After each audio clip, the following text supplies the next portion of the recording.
Módulo 2. Administração. Sanduíche, refrigerante e batatas fritas. O famoso 3 em 1. Ou seria um por todos e todos por um. Bom, de qualquer maneira, este é o trio mais famoso da história das lanchonetes. O trio que dá a volta ao mundo e é aclamado por onde passa. Campeão absoluto de vendas. Esses três, ninguém separa. Nem na lanchonete. Você já reparou? Eles estão sempre um ao lado do outro. O sanduíche, o refrigerante e a batata. O atendente passa e é vapt, vupt, vapt. Seu lanche, senhor. Deseja mais alguma coisa? Será que é de propósito? Porque é sempre assim, né? Ai, devem existir mais coisas entre sanduíches, refrigerantes e batatas fritas do que pode imaginar a nossa van filosofia.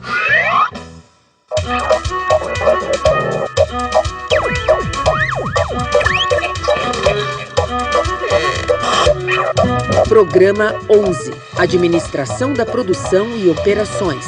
Parte 3.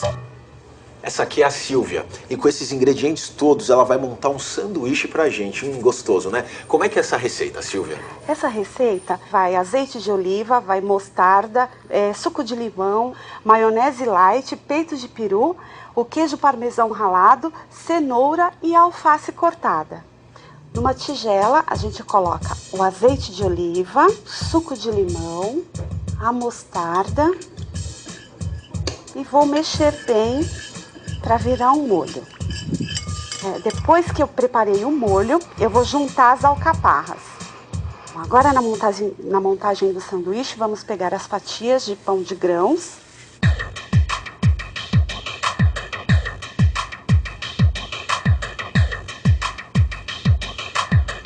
Você acabou de ver a Silvia montando um sanduíche. Os ingredientes estão todos organizados aqui na mesa, ó, em uma linha de montagem, um ingrediente após o outro.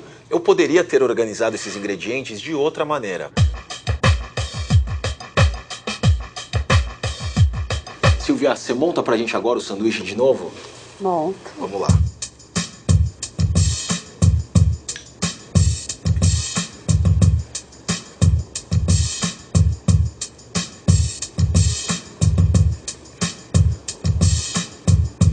Gente, vocês viram agora como ela ficou trançando as mãos para montar o sanduíche? É ou não é? Nada demais para um simples sanduíche. Agora imagine isso aqui em uma empresa. Pode parecer brincadeira, mas a arrumação dos equipamentos e máquinas na linha de produção de qualquer produto tem influência direta no resultado da empresa. Esse pão de forma, por exemplo, vamos conferir já já como ele é fabricado. Mas antes, deixa eu terminar aqui. Silvia, agora eu quero experimentar essa delícia aí. Vamos ver se você caprichou mesmo. Opa. O que foi? Esse aqui é meu. Oh, tá louco. José e Josefina são irmãos. Desde que terminaram os estudos, tocam um negócio da família, uma fábrica de tecidos. Agora chegou o momento de crescer, exportar, e para isso precisam investir em uma fábrica maior. Só que eles não podem construir a nova fábrica em qualquer lugar. Ela não pode ser longe da cidade onde está o escritório da empresa e onde moram os seus futuros funcionários. Ela precisa ter acesso a rodovias que ligam as principais cidades da região e ao porto. Essa é a melhor localização para a nova fábrica. Assim vai ser mais fácil e mais barato escoar a produção. E não vai faltar mão de obra qualificada. Muito bem, o primeiro passo foi dado.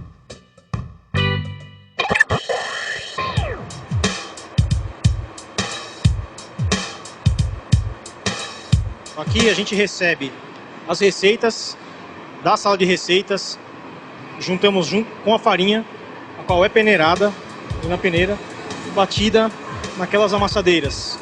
Em torno de 10 a 12 minutos, a massa já pronta, no ponto certinho, ela sobe por esse elevador laranja e desce por esse funil até chegar no equipamento chamado divisora. Na divisora é estabelecido o peso de corte de cada pão. Segue para a boleadora. Na boleadora, ela toma um formato de esfera, geometricamente mais estável, seguindo para a pré-fermentação, onde ela vai descansar por 3 minutos.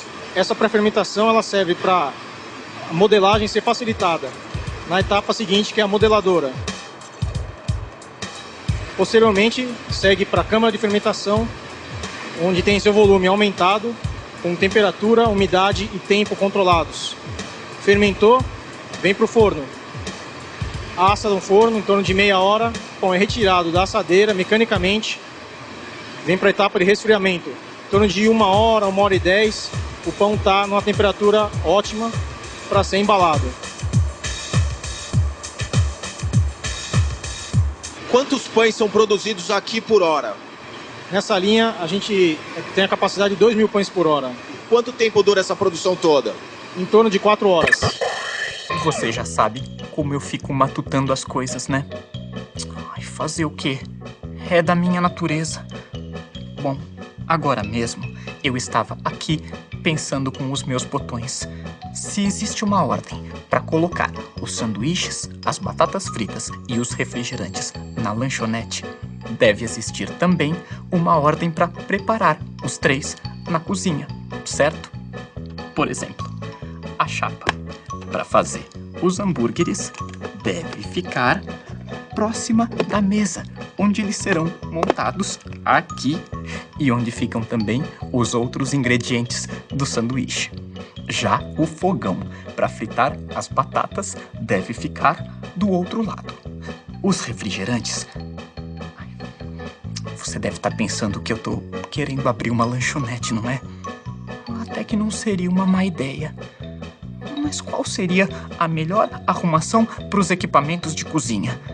Será que a chapa dos hambúrgueres deve ficar próxima ao fogão para fritar as batatas? E o refrigerante, onde eu coloco antes de colocá-los na máquina? Ai, que complicado, hein? Eu visitei toda essa linha de produção aqui com você e percebi que as máquinas todas estão dispostas de uma determinada maneira. Que layout é esse? Esse layout a gente pode chamar de layout em U. E por que vocês utilizam esse tipo de layout?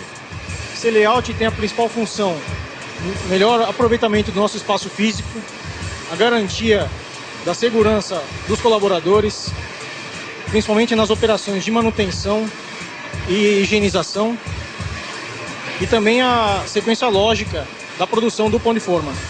E esse layout ajuda na comunicação entre um setor e outro? Sim, não resta dúvida, porque os equipamentos estão relativamente próximos um do outro.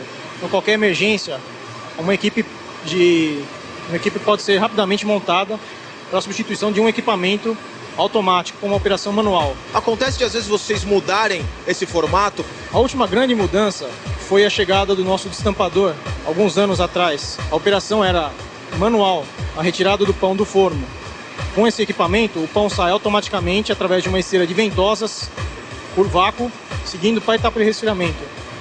Como é que vocês chegaram nesse layout? Tudo é feito de maneira muito racional, através do Departamento de Controle de Qualidade e a gerência industrial. Numa fábrica de alimentos, nunca a matéria-prima pode entrar em contato com o produto acabado, evitar contaminação cruzada. Você também tem que ganhar agilidade, ou seja, é muito mais fácil você embalar o produto numa região próxima à sua expedição, é de onde o pão sai da fábrica para o ponto de venda. Qual pode ser a consequência de um layout inadequado? A principal consequência pode ser a perda da produtividade. Ou seja, se você não fizer a sequência lógica de operações, você perde produtividade. Outra consequência, principalmente em alimentos, é a contaminação. Se você contaminar o pão, por exemplo, com farinha crua, isso vai acarretar um desenvolvimento mais rápido de bolor no pão, que diminui a sua vida de prateleira. Agora vocês precisam decidir qual a melhor arrumação para os equipamentos da nova fábrica de tecidos. É melhor pensar bem. Assim, vocês vão garantir um fluxo de produção ideal, sem gargalos, ociosidade ou folgas. Qual é o tipo de produção que a fábrica vai ter? Produção contínua, onde o processo é sempre o mesmo e não para?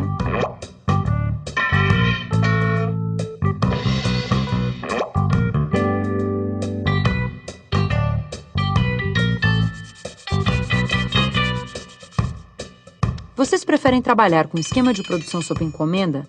Então o arranjo dos equipamentos deve ser feito em função do produto.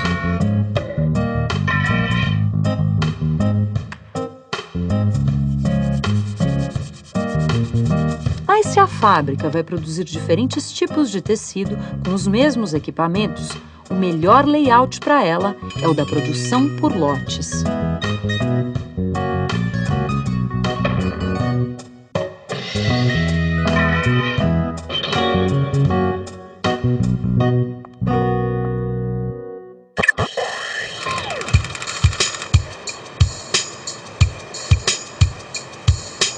Com todos esses equipamentos aqui na fábrica, vocês devem pensar na manutenção deles.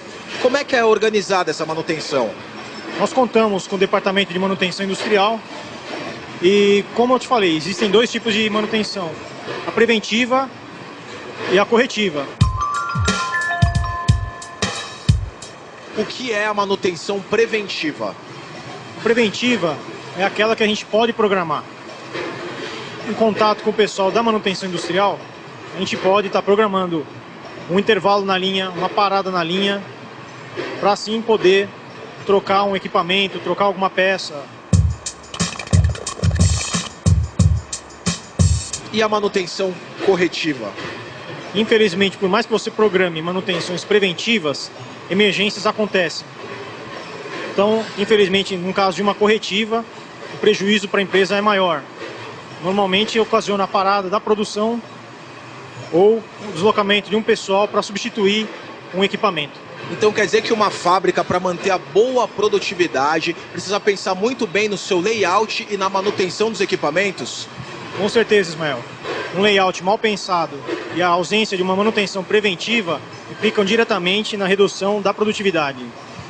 Olha só que interessante, você já tinha parado para pensar nisso? Nessa relação que existe entre layout, manutenção e produtividade?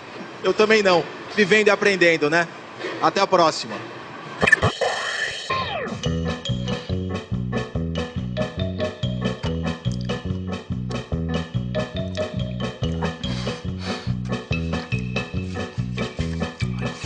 Desculpe, é que pensar na arrumação da lanchonete me deu uma fominha. Sabe, são detalhes demais para eu pensar sozinho.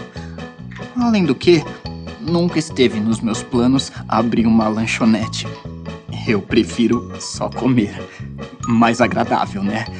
Mas se você estiver pensando em abrir uma lanchonete, pode me chamar.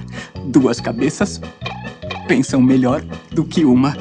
E além do mais, você pode testar os seus sanduíches comigo, porque disso eu entendo. Bom, até a próxima. Telecurso Tec, um programa de educação da Fundação Roberto Marinho e do Governo do Estado de São Paulo.